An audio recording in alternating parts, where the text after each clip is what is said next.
Well, every day on average in America, at the moment, 9 kids are shot dead. Now, actually, only about 4 of them are black, 4 of them are white, 1 of them would be Latino or some other race.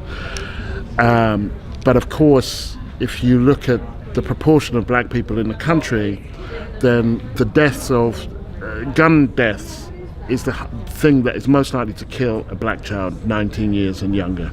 And the deaths of black people in America in general from guns is on a par with Rwanda or Brazil or a country like that. And in no other Western country is this either possible or does it even exist.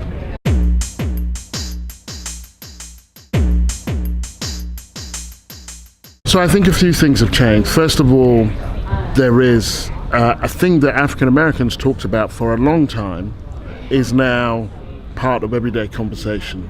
That there hasn't actually been a massive increase in the number of people being shot dead by the police. What there is an increase in awareness that this has been going on. So this was going on for a long time before. Now, with the mobilization of African Americans, and this was true in the 60s, it was also true in the 1860s with Reconstruction, that the mobilization of African Americans will often precipitate the mobilization of racists who want to preserve their privilege. And that's what we've seen, the election of Trump and so on. Now, the Black Lives Matter movement isn't a movement in the way that the Civil Rights movement was a movement.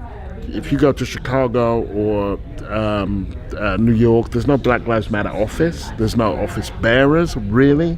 It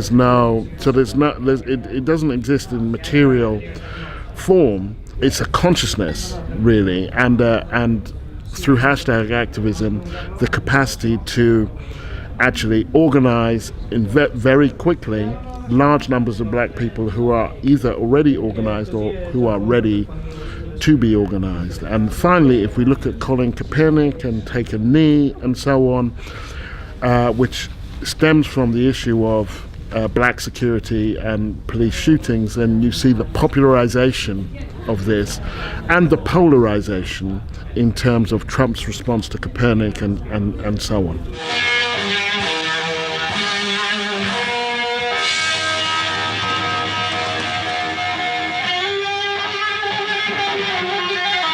To say, get that son of a bitch off the field right now, out, he's fired.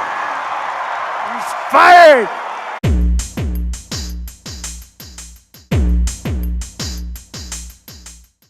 First of all, Barack Obama didn't try very hard. I mean, in his second term after Sandy Hook, then he tried. In his first time, he didn't try at all. I don't see any immediate prospect of something happening, but what I do see is a rejuvenated movement. If we look at what happened under Parkland, that produced one of the biggest demonstrations there's ever been in America, one of the top 5. And the fact is that most Americans do believe that there should be some gun control.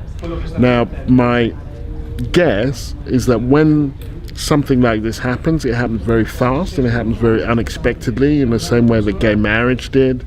And I think that in this respect, Donald Trump is clarifying, because he forces a lot of Americans to understand the issue of guns, not only as guns, but in the context of inequality, segregation, poverty, and racism.